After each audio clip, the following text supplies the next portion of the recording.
Give me 1 minute.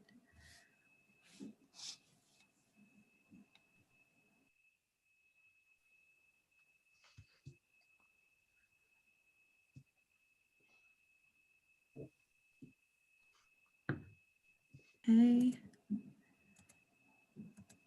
And Mayor, you could start.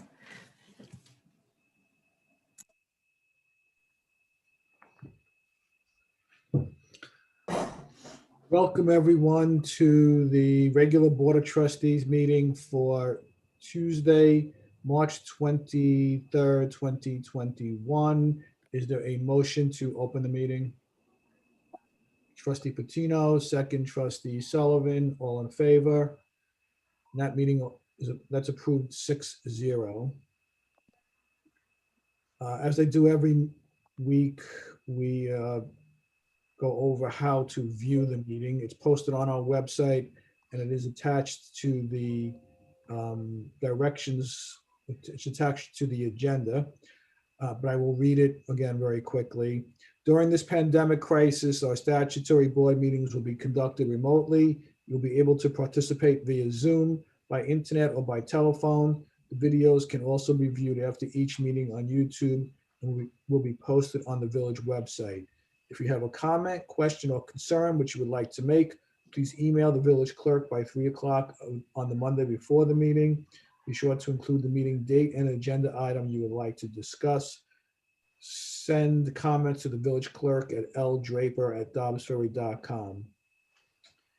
For public hearings, we accept emailed comments in advance of the hearings. Please email the village clerk at ldraper by 3 o'clock on the Monday before the meeting. For Zoom participants, we will also enable the option for participation to raise their hand and voice their concern or question.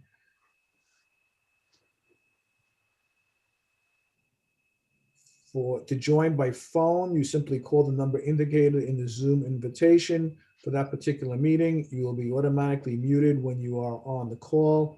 If you wish to make a statement or comment, please email our village clerk at the address as I've indicated before. If dialing in by phone, you may raise your hand by dialing 9. You may also mute or unmute yourself by dialing *6. The videos are also posted on our website as well as on YouTube. Can we please do the Pledge of Allegiance? So please rise. Pledge allegiance Allegiance to the flag of the United States of America, and to the republic which stands one nation under God, indivisible, with liberty and justice for all. Thank you, everybody, and welcome. First item is a presentation by the Sustainability Task Force on 2 community campaigns in partnership with Sustainable Westchester Demand Response and Community Solar.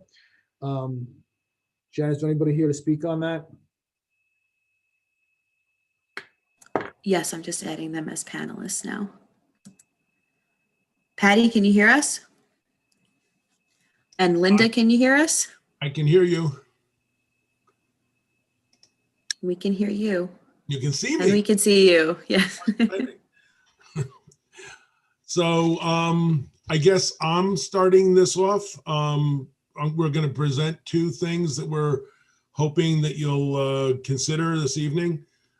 We as the Sustainability Task Force, first we want to thank Mayor Rasulo for agreeing to work with the mayors of the neighboring villages to participate in the community campaign's high impact action under NYSERDA's Clean Energy Communities program. They're doing a lot of work, and I think it's great that the mayor is working with our neighbors and pushing this forward for all of the river towns.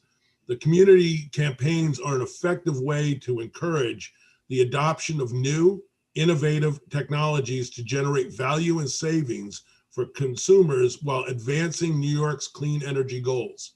These campaigns are generally short-term efforts that identify potential customers through widespread outreach and education programs. That's one of the things that we as the Sustainability Task Force feel is one of our primary objectives and purposes, is to get the word out and educate people what the opportunities are. Today, we're requesting that the village specifically agree to participate in two of NYSERDA's programs. One is the Grid Rewards Program, and the other is the Community Solar Program. The Grid's Rewards Program is also known as Demand Response. And I think, I mean, all of us are probably old enough on here that we remember when New York City had a couple of blackouts that happened on hot summer days when the electric grid failed, leaving a good portion of Westchester and New York City in the dark overnight. Con Edison has a responsibility to provide enough electricity that blackouts don't happen. Since the demand on electrical use fluctuates with the temperature, hot summer days can require Con Edison to increase the amount of electricity that they are providing to the grid. Unfortunately, one of the ways that they do this is to make use of older generators that use less clean fuels, which add contaminants and more carbon to the atmosphere. Con Edison is also being pressured to eliminate some of the older equipment specifically because it can make the air more dangerous to breathe, as well as dump more carbon into the atmosphere, contributing to climate change. Con Edison has come up with demand response as a way to reduce its dependency on this older equipment. The goal is to get customers to voluntarily reduce the amount of electricity that they are drawing from the system to offset the increased demand caused by the hot weather. Con Ed has actually been doing this for decades, but with large commercial customers. Con Ed has now come up with a program that is available to its residential customers. The way demand response works is residential customers sign up to have the option to participate in the program. They are given an app that informs them when Con Ed is looking for customers to voluntarily reduce their consumption. If the customer chooses to do it, they can cut back on their electric usage, which Con Ed constantly tracks anyway.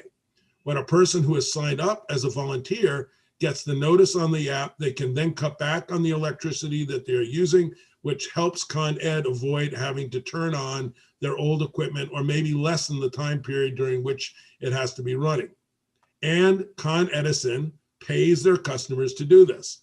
We have been told that last year, one person in this program was paid $750 by Con Ed for their cooperation. It's my understanding that for a Con Ed customer to be able to participate in this program, the village within which they live has to adopt or approve or agree to be part of this, which is what we're asking that you will do. Anticipating some of the questions, it is my understanding that participation is at the discretion of the customer, and even if someone signs up to have the app to be able to participate, they are under no obligation to actually cut their electric use. In a way, this seems similar to an overbooked airline. They seek volunteers to take later flight and reward the passenger for agreeing to do so. In this case, if you turn off some of your equipment, your meter will show the reduction and you will be compensated for your cooperation. If I understand it correctly, it could be as simple as you're deciding to turn up the thermostat on your air conditioning system so that instead of it being 72 degrees in your house, it would be 78 degrees. A side benefit of Dobbs Ferry agreeing to participate in grid rewards is the education that is then provided to all of the customers in the village. While it may not be a way of getting compensated for a responsible action, this education teaches the benefits of doing things like running your dishwasher, your washing machine, your dryers at night when the demand is lower instead of during the daytime. I think this is a really great thing, and I appreciate Mayor Rizzuto for bringing it forward to the community. For Dobbs Ferry to be part of this, we need the Board of Trustees to approve it, or whatever the legal way of doing this stuff is, that we're supporting the program. And then we need 10 Dobbs Ferry residents who are Con Ed customers to sign up. I don't think there's an upper limit, and I'm sure that we will get at least 10 participants. The Sustainability Task Force will be doing the work of helping residents know about this program and getting people signed up for it. There's also another little thing I should mention, that if Dobbs Ferry adopts this and if 10 people sign up, I think we become eligible for a $5,000 grant, which is, I think that's pretty low. That's like somebody dropped off a fresh box of fruit on your doorstep. It's not even, easy pickings. The second one that we want to do is community solar. And I think community solar is even a simpler program that promises very important progress in the development of alternative energy generation. For those of us who found out that our homes are not ideal for solar collectors, community solar is a way in which we can still participate. Community solar allows utility customers, homeowners, renters, nonprofits, houses of worship, and many businesses to support local clean energy produced by a community solar farm while benefiting from guaranteed savings with no cost to join or cancel. Sustainable Westchester Community Solar makes going green easy and accessible. I'm reading some of this, so if it sounds like an ad, that's not a surprise. By joining Community Solar, you are helping reach New York's ambitious goal of 70% renewable energy electricity by 2030 and 100% by 2040. Here are the steps for Community Solar. You sign up to enroll in a community solar farm. You earn credits on your electricity bill for your share of the solar powered electricity that is produced. The community solar farm bills you for those credits at a 10% discount, saving you money on your electric bill. You feel good in knowing that you've supported solar energy while saving on your bill. Community solar subscribers save up to 10% off their electricity bills. You will receive solar credits on your utility bills and then be charged a discounted rate for those solar credits. If the community solar project you enroll in provides a 10% discount, your savings will always equal 10% of the value of the credits. No matter what the amount of solar credits is, you will always save 10% on them. That's all I think I need to really describe for you. Alyssa, did we get a second $5,000 grant for doing the second one? Oh, that's really great. That's $10,000. And just for listening to me talk for about 5-6 minutes, seems like it's almost worth it. With 10, we need at least 10 people in our village to sign up for community solar, and we'll be eligible for another $5,000 grant.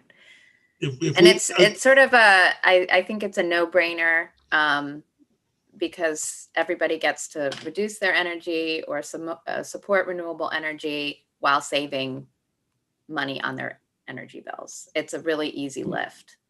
The other thing that's great about this is that the Sustainability Task Force and the villages that are working together will all share in the education to bring residents up to speed, help them understand it, get them involved. So makes sense all the way around. So the one thing and the other nice thing about both of these programs is everybody's eligible, whether you're a tenant or a homeowner. It's not just homeowners as it has been in other campaigns. The only people who are not eligible for community solar are those with solar panels, but otherwise, whether you're a renter or a homeowner, you can sign up and save money. I would have read that part of it too, except that would have put me over the time limit I was given, so I didn't. Anything else you need to know? Not that I necessarily have the answers.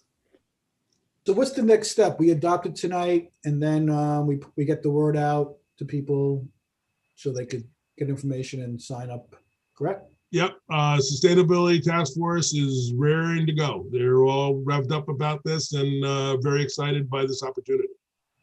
Do they have a draft resolution that they circulate with their materials? Is there something official that the board needs to produce in order to prove that they've adopted this? Don't we have that? We don't have to pass a resolution. We've had to upload our scoping documents to the NYSERDA portal, and then additionally producing minutes demonstrating that the board has approved the programs is sufficient. I have a question. Con Ed, the village is already working with Con Ed on a green energy on the bill. How does the solar, If you have solar thing fit in with that? So you mean the community choice aggregation program that Yes. we're all part of? Yes, yes. Yeah, you can still sign up for both programs. They're compatible. So whether you with the community solar. So right now, if you have not opted out, you are likely enrolled in the Community Choice Aggregation Program, which is delivering renewable energy if you did not opt out of that option. So you can feel good about that. With community solar, you can sign up and you're supporting a solar farm that's not providing your actual energy, but you're supporting the development of that program and getting 10% off of your bill in addition. So they both work together and you can feel really great. Nina? Yeah. Patty, oh.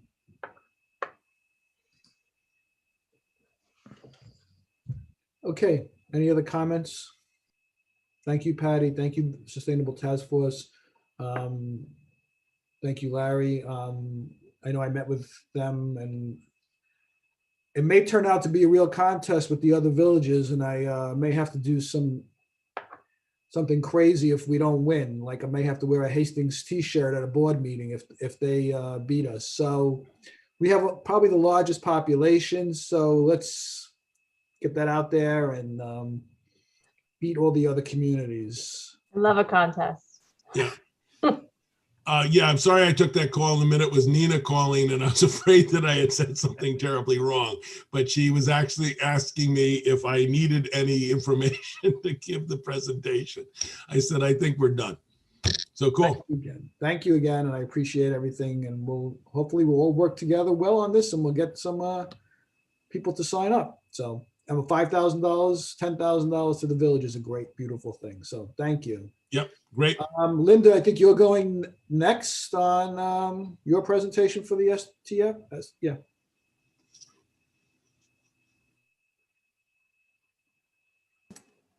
Linda, can you hear us?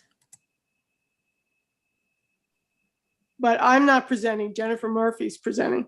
Okay. Oh. Is Jennifer here? You talking about the Earth Day? Yeah. Yeah. I don't see Jen here.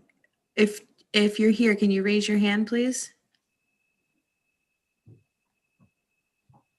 No, I don't see her. Let me text her. But I would be happy to present, but I really don't have the details. So I really can't. Well, we do have her email, which gives a brief description, and we'll just simply put it over to the next meeting. They put it here for a reason. I'm sorry, what did you say, Vince? We can put it over to the next meeting if that's more convenient for you. I think it might be a little late. Let me see. Because our email does say the second half of April. Earth Day is April 22nd. Or you could just step in, Linda, and take it. I would be happy to step in, but I'm not running it, so I don't have the. I was just looking for her email to see if I can look and see what the elements are. I can summarize Jennifer's email. She also shared a presentation with me, and I can just share it. Screen share. Yeah, I was just looking for the email. Go ahead, go for it. Jared. No, this is the village board. All right, Larry. So essentially what's going on is several different ideas around Earth Day, which is the 22nd of April. And these are some of the things that are being considered in conjunction with other village committees by the STF. So it's walking tours in various wooded spaces, the virtual trivia night with partner 511 New York Rideshare, ditch the car and bring your wheels. That event would be 4/24 with the idea of possible some street closures, not necessarily in the downtown, but to create play space for kids and other things to just raise awareness throughout the village on Earth Day. And just get people thinking about some of the things that they should be thinking about with respect to the environment. This next slide outlines some of the walking tours. This is a slide about the trivia night that we discussed.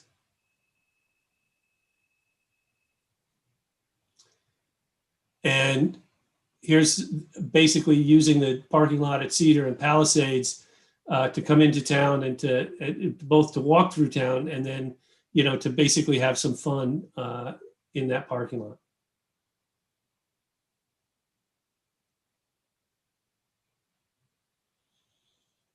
And the Play Street ideas is to create space with pop-up low traffic or street closures.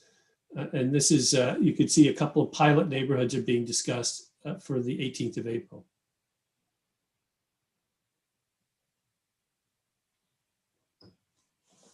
And these are the asks.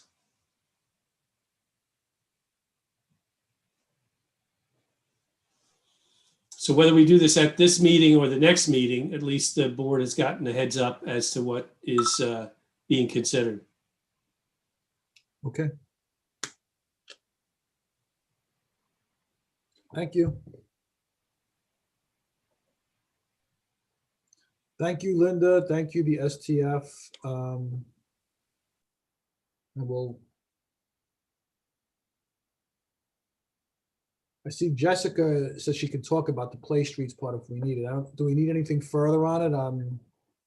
No, you can put her on. You can activate her.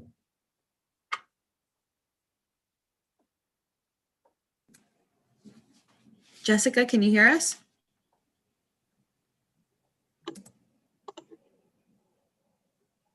Hi. Hi, Jessica.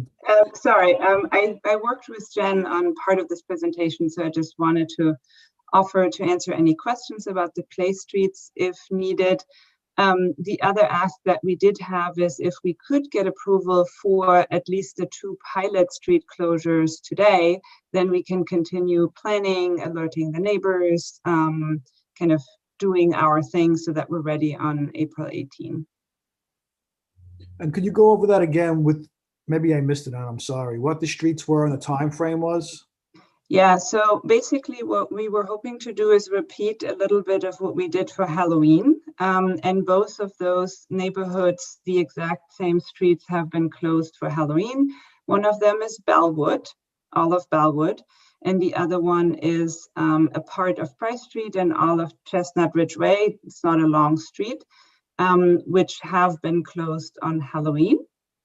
And we have neighborhood contacts that we're working with. We're obviously planning to do contract tracing if that is needed to man the barricades. We kind of assumed we would have a similar process to follow than we did for Halloween. The other question that we had is, similar to Halloween, if there's other neighborhoods than the 2 that we've already identified who would want to join in before April 18, is there a sort of shortened process that they could follow, email the board or email Liz to get approval and do their Play Streets on the same day? It would be a Sunday afternoon, so we were hoping there's not a lot of traffic. Right, so a lot of this requires the police department to review the requests and make a decision. But yeah, they can send their request to Liz, and Liz will forward it to the police chief and the village administrator, as well as the board, so we can look at that. Chief, on the face of it, and I don't want to put, if you want more time to review it, you certainly can take that option, but how do you feel about this request?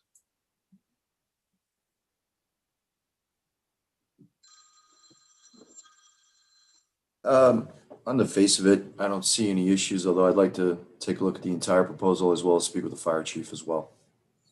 Okay, so we'll ask you to do that, and you can report back to the Board of Trustees, and then, we can go forward with that. Our next meeting is 2 weeks from today. Is this just tied, these Play Streets are just tied to Earth Day? Yes, it was the get feet on the street and less driving, more walking topic. Were there any other neighborhoods closed on Halloween? Or were these the only 2 closed on Halloween too? That I don't know. Just as a reminder, the Halloween was voluntary. It was offered to any neighborhood that wanted to apply. There was an application process, and then people had to submit the volunteers who would man the barricades and the volunteers who would contact trace. Mhm. And I believe there were only 2 neighborhoods that signed up, Okay. but there was a process in place and it worked. Okay, so Richard, I'm going to ask you to, look at that process that we use for Halloween and just make sure we Yes. follow the same process. Okay? I Yeah, I just mean, wanna- I think we had a just wanna- preliminary conversation, and one of the questions that I had was, how do you accommodate neighbors that have to get in and out? So I think that was a concern. And on Halloween, that was the barricades. That's why the volunteers manned the barricades. So when they had to get in and out, they would move the barricade aside. And does it require any backup by the DPW, or is it only police that's involved? DPW just dropped the barricades off for Halloween, and the volunteers put them out on Halloween and then took them away when they needed them, and we picked them up on Monday or whatever the day was. So what were the proposed hours? 2 to 5. Oh, 2 to 5? Okay, thank you. It was basically similar to when you get approval for a block party, right? The barricades get dropped off, the neighborhood would put them out, take them away, clean up everything. Are there still any restrictions? I'm not up to what the governor's issued on the number of people at an event during COVID. Actually, We he's have to worry about that. No, he's increased it as of Monday, if I remember correctly, at the county meeting. He was increasing it to, I don't have it written down in front of me, but it was like 100 people, I think, outdoor. So we Okay. could do that further, but I just want to remind the board that because there's an extra Tuesday, that your meeting is 3 weeks from tonight. It's on the 13th of April. really, Yeah. Yes. That doesn't mean you can't Zoom next week if you want to touch base, but yeah, today's the 23rd and you have 2 Tuesdays, and then the 3rd Tuesday is the 2nd of the month, the 2nd Tuesday, 13th. I had it as the 6th. Good thing you told me. I would have been here by myself.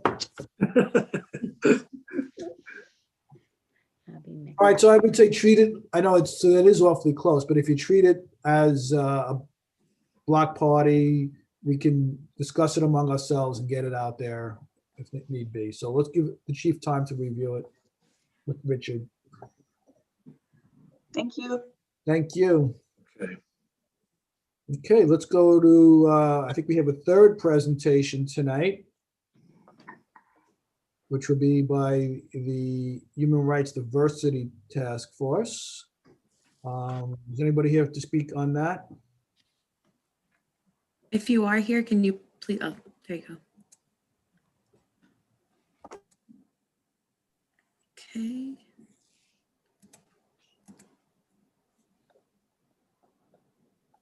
Sherry, can you hear us?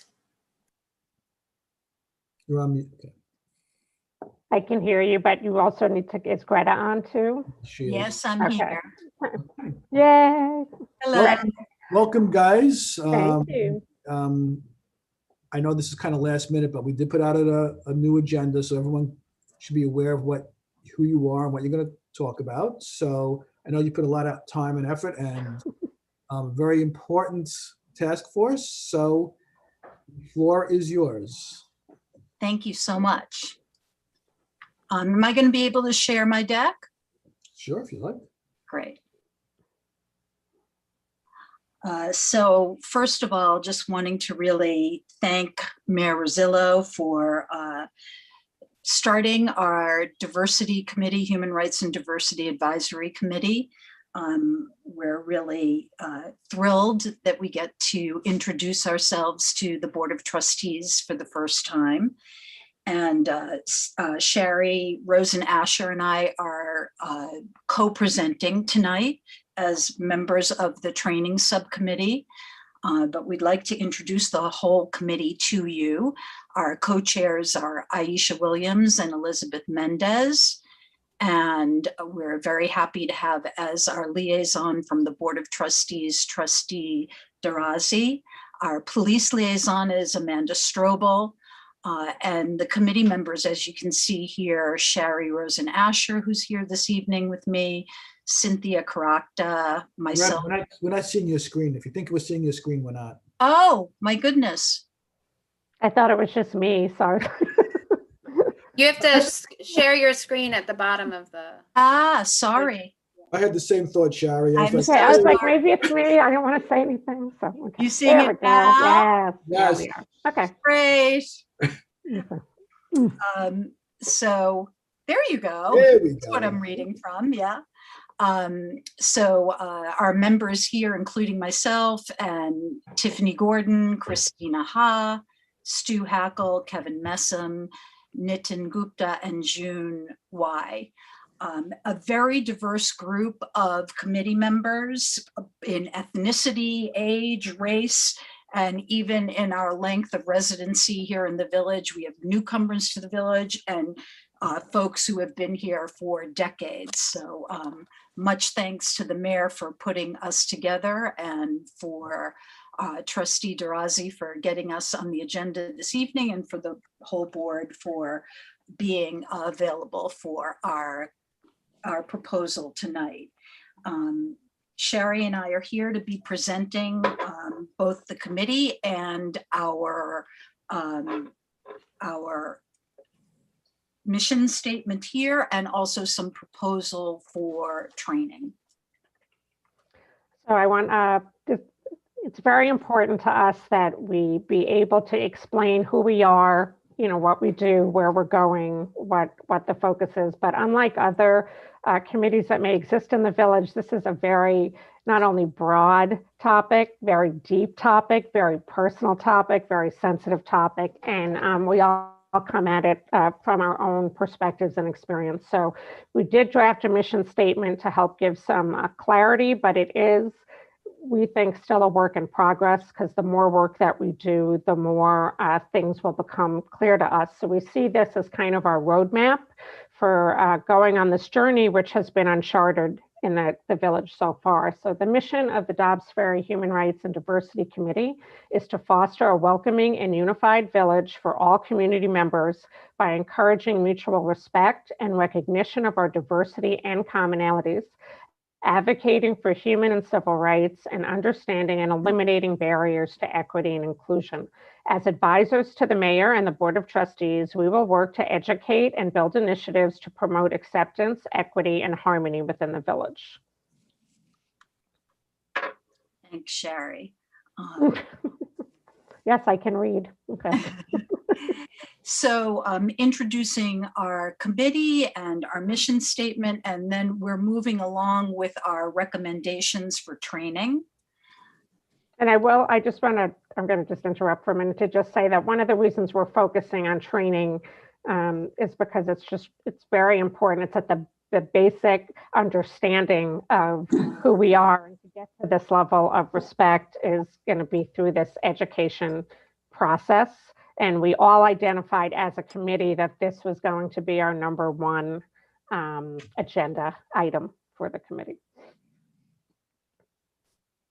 Okay, I'm trying to move on. For some reason, I'm having trouble moving. There you go. Okay.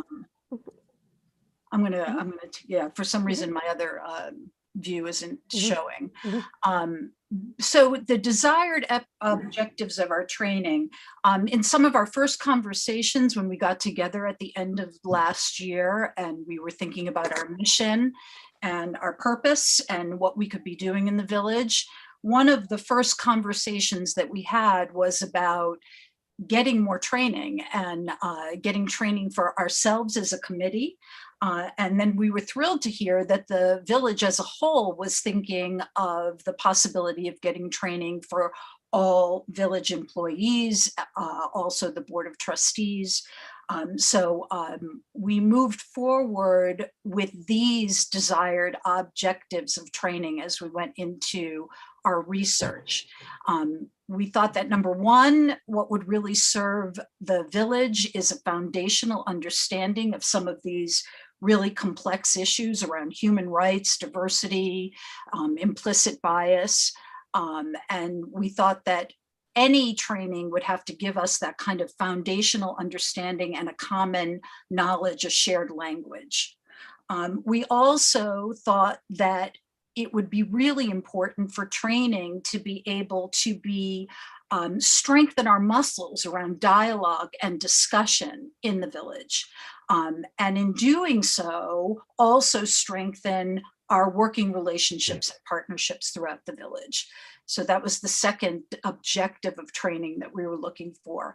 And finally, and maybe most importantly, we wanted all of this learning to be funneled into action.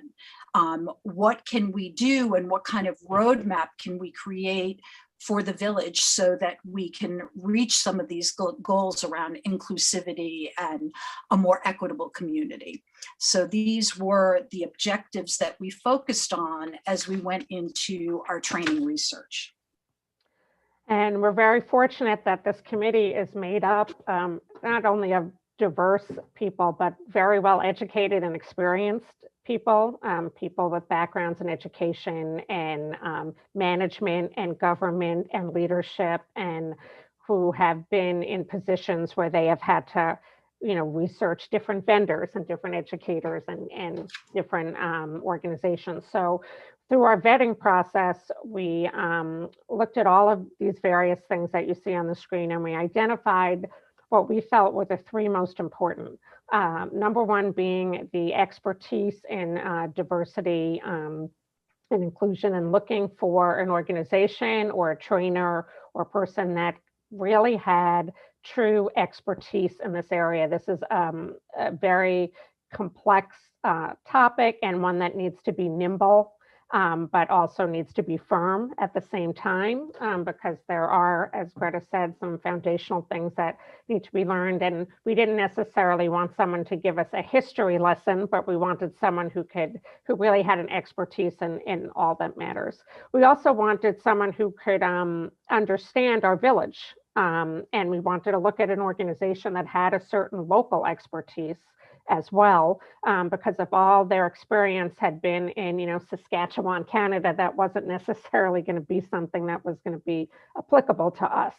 And then probably one of the most important things is someone who can combine explaining and educating and bringing to light all the theories and the thought process, but then how do we apply it? How do we take that into action? So it couldn't be something that was just academic. This training we're talking about is not something you tick off a box so you could say, oh, I did this. This is a long process. It's an ongoing process. It's a lifelong learning process. And it is something that we wanted to find the right fit so that it will fit us now and it will fit us a year from now. And as we go through this process, we wanted to be able to show the residents of the village that this wasn't an academic exercise. We were doing this for a reason. So through the vetting process, we were really rigorous in taking a look at three providers. We interviewed those providers and we attended some of their sessions. And from this research, we came up with our recommendation, which is a two-prong recommendation. And the first part of the recommendation is this learning map provided by the NYU Metro Center.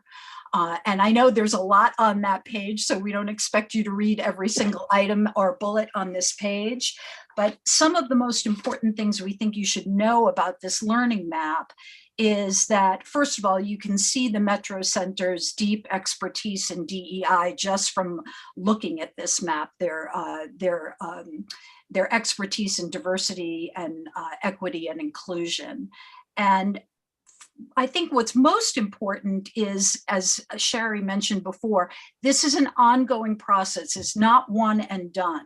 So these are complex issues that need learning over time.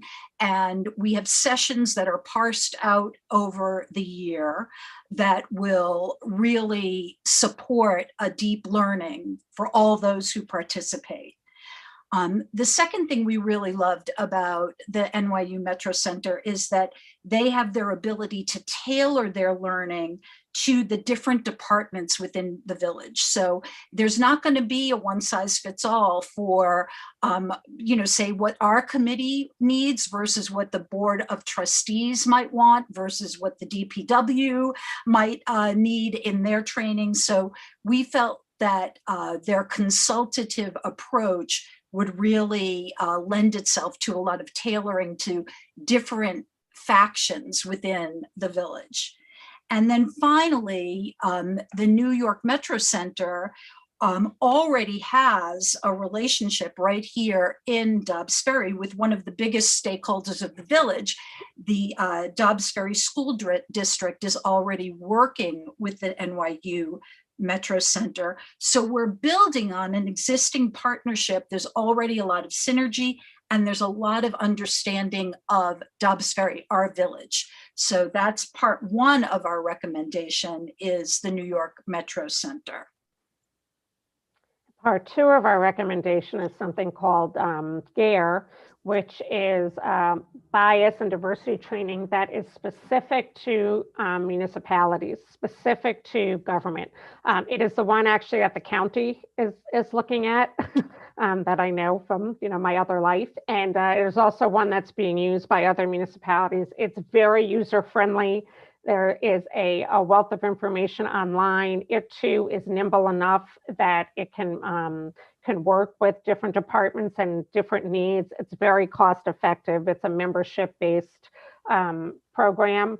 And this is something that specifically because it's designed for municipal employees can help when you're thinking about how do we take what we're learning and create policy, because ultimately, this isn't going to mean anything to the people in the village if we don't look at our own systems and practices and things that are in place and then see where there is an opportunity for to make more people feel inclusive and to maybe change up things that we're doing. And because this is something that is tailored to that exact thing, I mean, it's exactly perfect. It's exactly perfect. And you can't beat the price either. So it's one of those things where we can actually, the village can get what they need and take some ownership in what they're learning, but also have some guidance for implementation.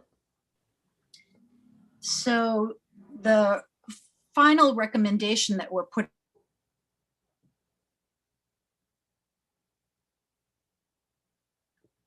You froze, Greta. Greta, is it just me or did she freeze for everybody? She froze. Okay. Oh, there you go. You froze. Start all over. Am I back now? Yeah, you're back now. I'm back now. So, okay. So our final recommendation is this two approach with bridge expertise. Maybe take your video off and then we could hear you better. Or I could do it, but. Oop. Where'd she go? All right, Sherry, I think you're pinching up there. I know, I don't have this. But basically, it's a two-pronged approach where we use the NYU Metro Center for the committee, for hopefully the Board of Trustees, for the broad. There she is. You're back? Yeah, I'm back. Okay. Yeah. Okay. I was like, I don't have that slide. So go ahead. I was just saying it's a two-pronged approach. So yeah, it's the two approaches, the NYU Metro Center for that deep, highly tailored dive into diversity, inclusion, and equity, and then to leverage the GARE platform. It's more of an online platform. It's very focused on government alliances on race and equity, and they're not. They function very complementarily. So we think that they could really work together. And we feel like the cost in the research that we did of this combined approach is very reasonable. It's really a great value for what we're receiving.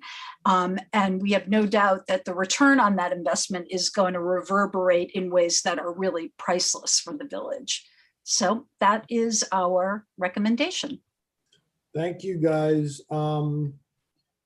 This is it's an approximation based upon the number of people who will use it, actually, the 13,000?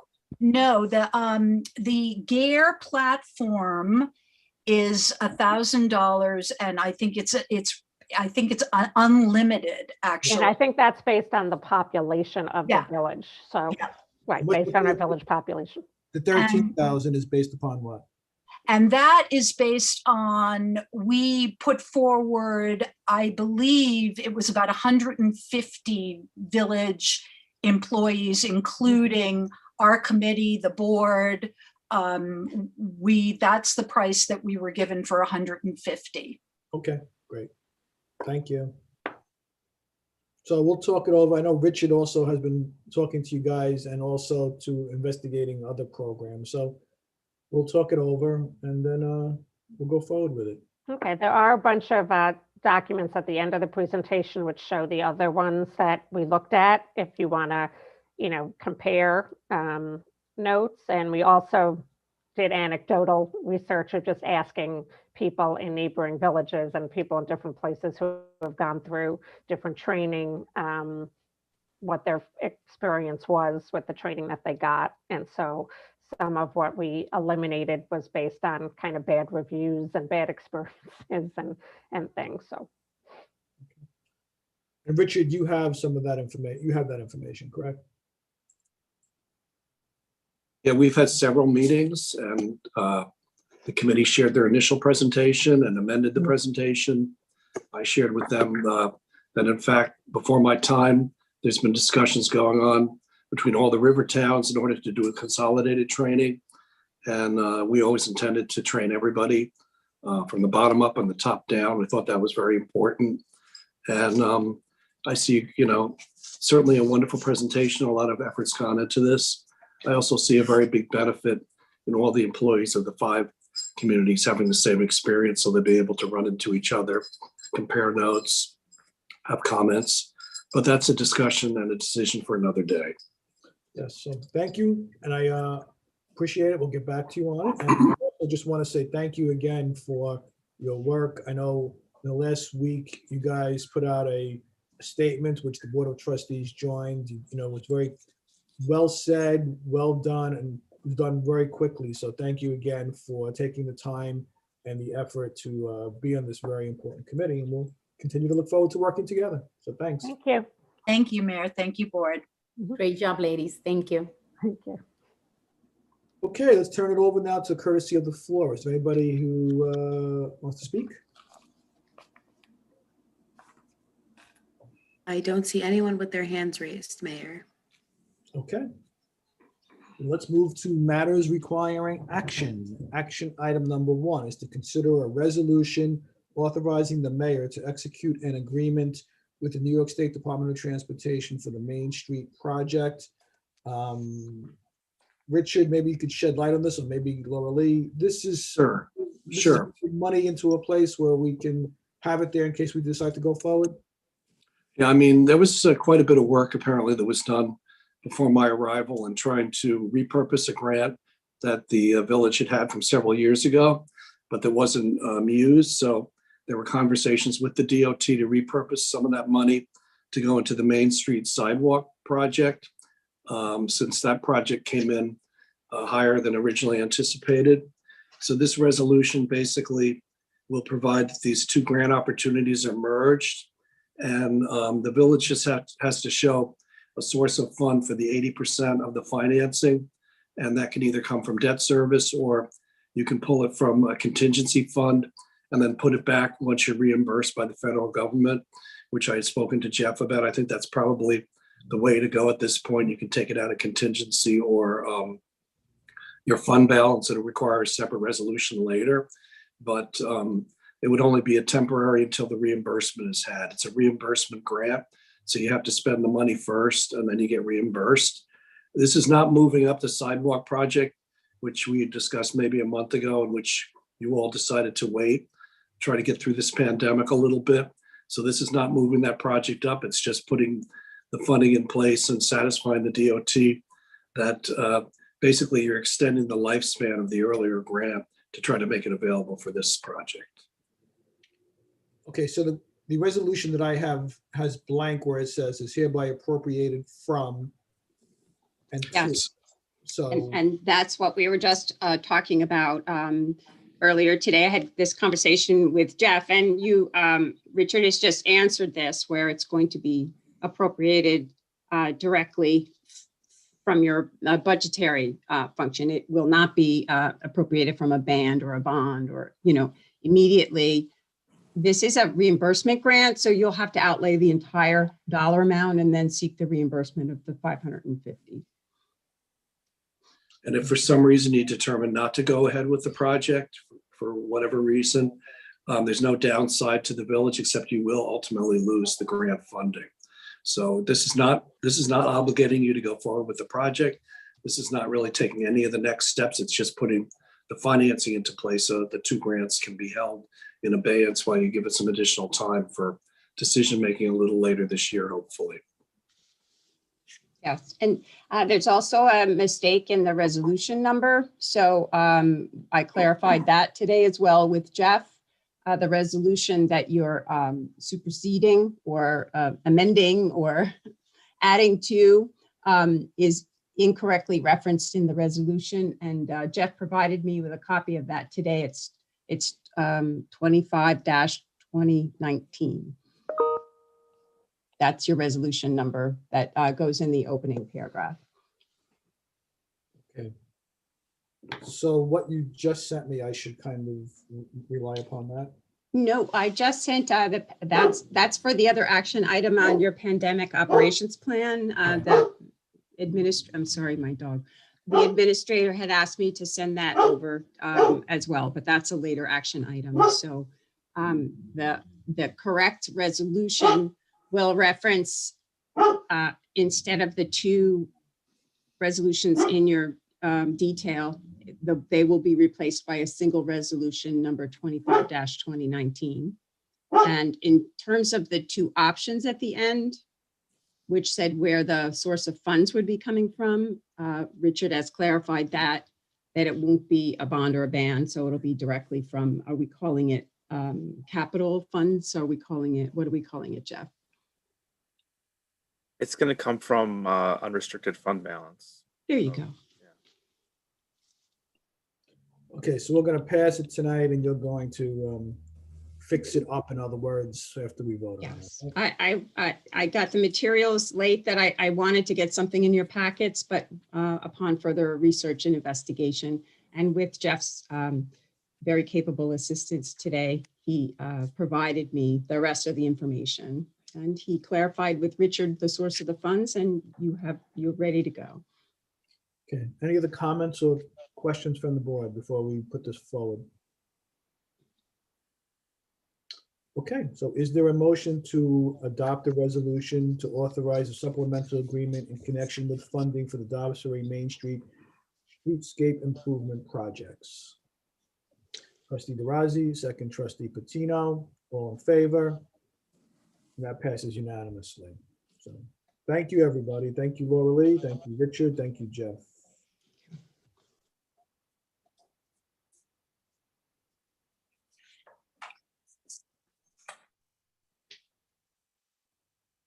Action item number 2 is to consider a resolution to ratify and adopt the report of the Dobbs Police Reform Task Force.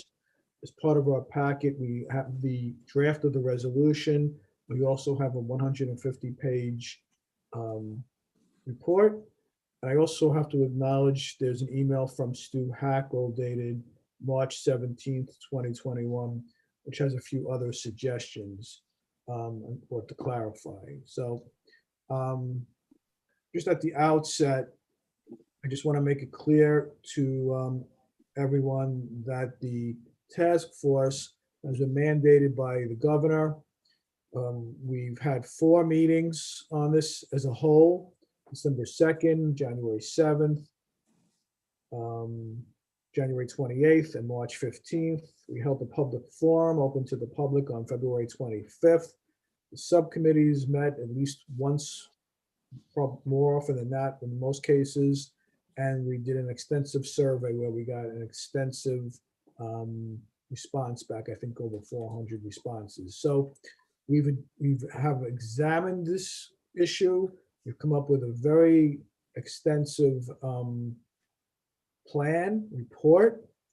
I think I know we're ready to move forward on this. And is there any comments, questions on this?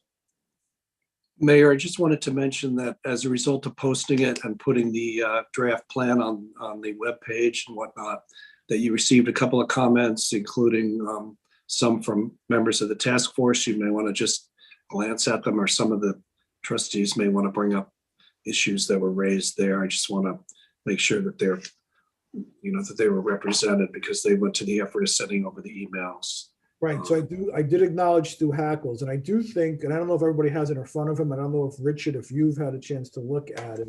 Yeah, we have some comments from Aisha Williams, Mr. Mayor. Okay. But I did take a glance at it, and there is some things that we definitely should consider. I wonder if it doesn't make sense to have a special meeting to go over this, since it was such a long document and we've had such a short time with it, to make sure that we get it right, can consider these comments, make changes and add them or not. And then, we can discuss them now, but I think that might be, just have a short special meeting to formally adopt it. That's fine. It has to be done by when, Richard? It's going to be filed by the 1st of April. So Laura Lee and Liz, can a special meeting be called, or is there enough time? A special meeting can be called, and then the notice can go out as soon as possible once you've established a special meeting. Yeah, I agree. I would agree with Nicole. I think we do need a special meeting, because with these changes, some of them are substantive. And I think we have to make sure that we all understand what they are, and that we're all in agreement, or mostly all in agreement on them, because we may or may not want to adopt some of these new suggestions. All right, so my problem is I'm really not going to be available next week until next Friday. So I don't know, if you guys, if you have time to look at it by Thursday, is that not enough time, or you want to do it next? I can't. Well, how much notice does a special meeting need? And it's just, the law requires it for as soon as possible. And in some cases, you can do the notice after the meeting is held, believe it or not. That's just a function of the law. Yeah, you have to post it and certainly get notice to the media. It's not a mandatory publication, because you're not holding hearing. You have to notify the media when you've added a meeting that's outside a published calendar. So are we okay on the 25th or 26th? We could even do this like at 5 o'clock. It shouldn't take more than an hour. I agree. Right. I would also just ask the question that this document is not something that's carved in stone and permanent. We'd be able to modify this presumably as time went on. And you're mandated to file it with the state of New York by the 1st of April. So once it's filed, it becomes your permanent Village of Dobbs Ferry Police Reform and Reinvention Collaborative recommendations. So clearly you can always augment it later and supplement it. I don't know that any additional filing would be required. Right now, you just have to comply with the executive order. But it's going to be a working document. Nothing is set in stone forever. Right. So would everybody prefer to do it Thursday around 5 o'clock, or do you want to do it Friday during the day? I have a conflict Thursday evening. So do I. I'm happy to submit comments by email to everyone if that's helpful, if that's the date that everyone prefers. I think, we can do it on Friday. Then we could even do it in the morning. Right? It doesn't matter what time it is. I don't know. How about I take the scheduling offline and I send a doodle out after this, and we figure out when we can meet this week to do this. So it's got to be. You would need, you really should state a date and time certain before you adjourn tonight. So it's helpful to have this discussion. It's just, it goes a long way to providing the requisite notice of a special meeting, is if you establish that at a public meeting. I agree with the mayor. I don't think it should be more than like 30 or 40 minutes long. it's a pretty thorough job, and the task force did a really good job, but we did get some serious comments that I think we should consider, and I just like a little more time to read the whole thing. So I'm suggesting right now, March 26th, either at 10 o'clock or 3 o'clock or 5 o'clock. What do we think? I'm unavailable at 5 o'clock. I could be available at 10 o'clock. Mike?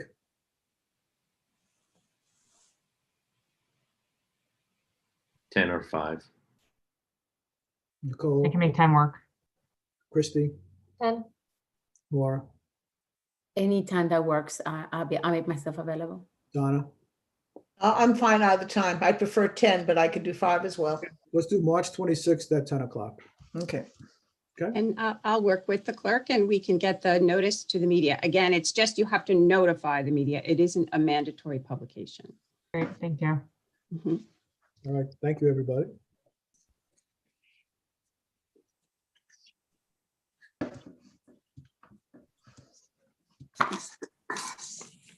That brings us to action item number 3, was to consider a motion to approve 2 community campaigns in partnership with Sustainable Westchester Demand Response and Community Solar. We've had the presentation made. We also have the scoping documents in our packet. I don't know if anyone has any other questions or comments before I make the motion. Okay, so is there a motion to approve those 2 campaigns as previously outlined, and it's included in our packet? Trustee Taylor, second. Trustee DeRozzi, all in favor? That passes unanimously.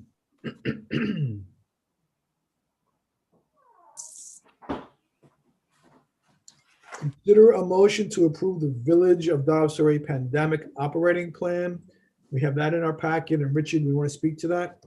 Sure. So another directive that came through federal and state government as a result of this really sad pandemic that we're living through is to try to come up with a pandemic operations plan so that if we were unfortunate to ever experience this again, that we would at least have a working document in order to start a program to respond to that type of an emergency. So, we put something together based on some of the directives and some of the actions that have been recommended. We were also required to circulate it with your labor unions for comment. We did that and we did not receive any comment back. So at this point, we're ready for you to, if you're prepared to go ahead and approve it. And that is the resolution that Richard asked me to prepare this evening when he was getting ready for the agenda. So I circulated that to you. It's a resolution that is pretty straightforward. The bill that passed the 2 houses and was signed by the governor is a revision to the New York State labor law. It adds a section 27C, which mandates all public employers to prepare this pandemic operations plan for the safety of their employees. So this is what you have in front of you, and you can adopt by this resolution. I would suggest a resolution rather than a motion, just so we have proof that we've abided by the New York State Labor Law 27-C.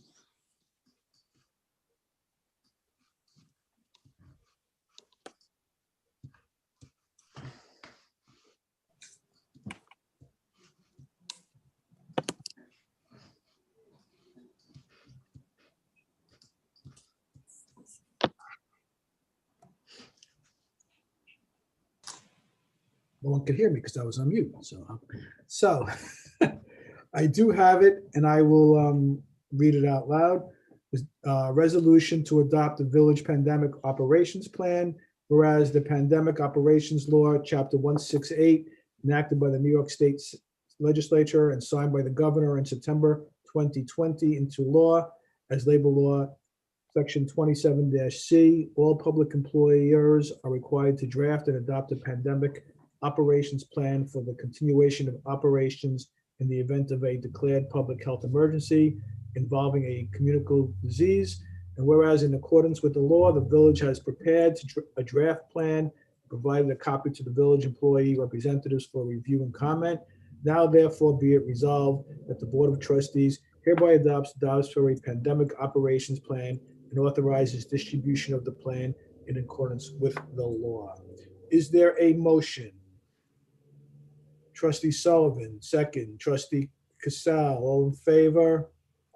And that resolution passes unanimously. Thank you, everybody. I know, Richard, you had to put together a lot to do that, so thank you. I appreciate it. Thank you, Laura Lee.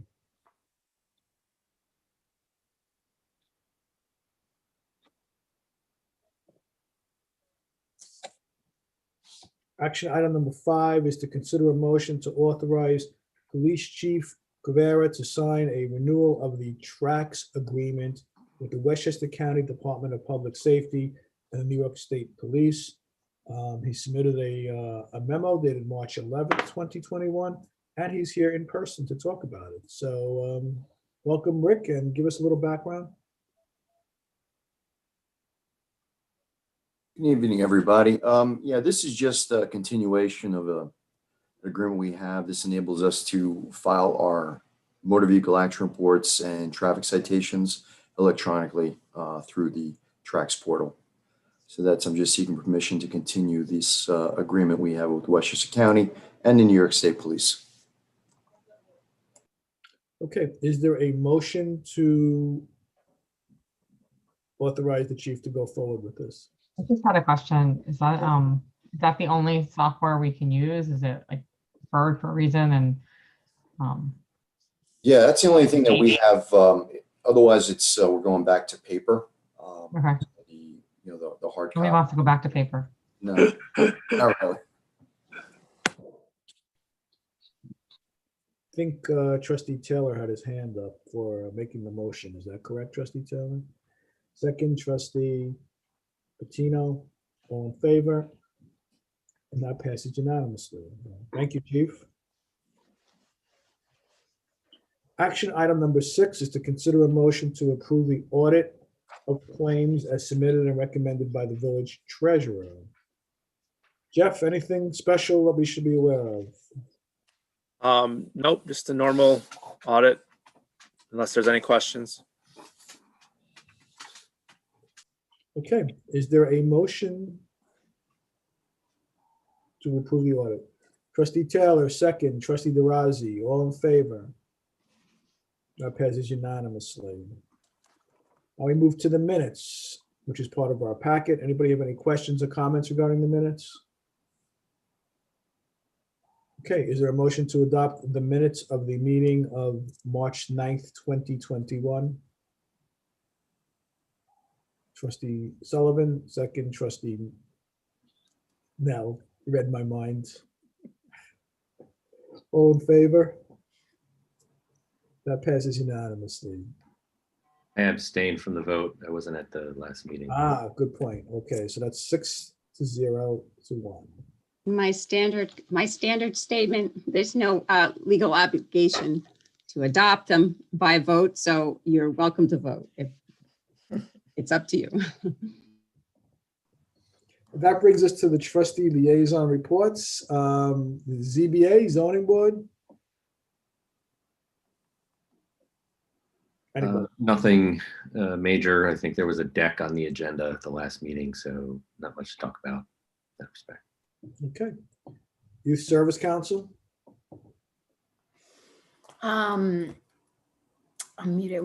They actually, students of the high school has put together another PSA that is supposed to go live very soon. We just on the last final stages of getting it approved for YouTube, Instagram, and Facebook.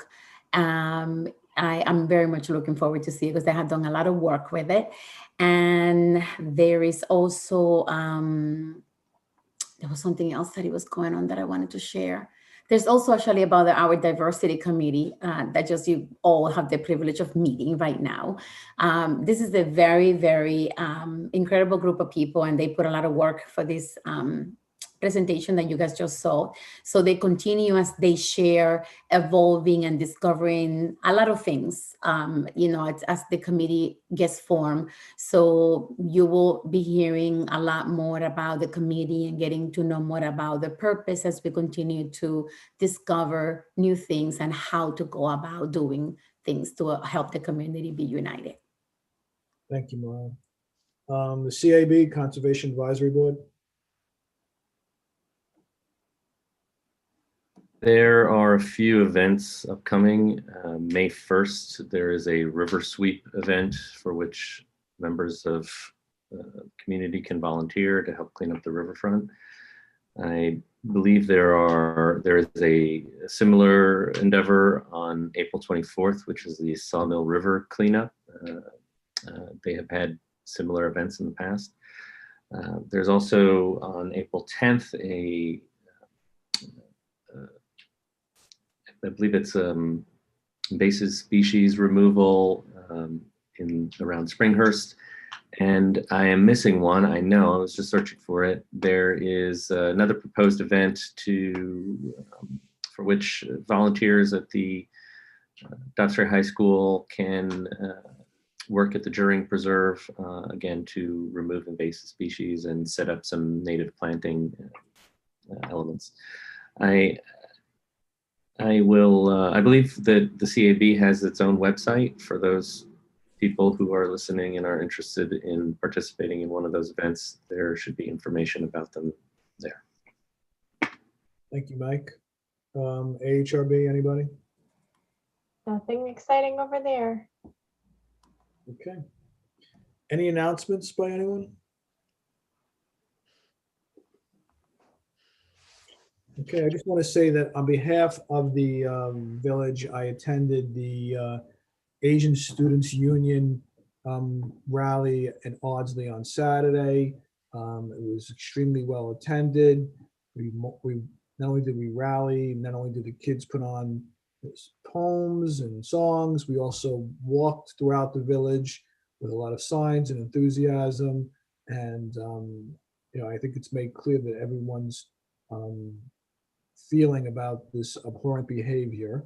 And I know that we as a trustees, we put out a joint statement with the Human Rights Diversity Committee, which is one of the reasons that we formed that committee, to investigate and come up with ideas, and moving forward, we can address issues like this. So I want to thank everyone for their time and energy in that, and it was a remarkable event. If there's nothing further, I'll take a motion to adjourn the meeting. To executive session, Lori Lee. Okay. You do have a topic for executive session this evening. Richard has asked for some time. So Mayor, if you would ask for a motion to move into executive session for purposes of discussing a collective bargaining agreement. Is there a motion as outlined by Laura Lee Dixon? Trustee Sullivan, second. Trustee Patino, all in favor? Thank you, everybody. Good night. Right. Are we getting a different link?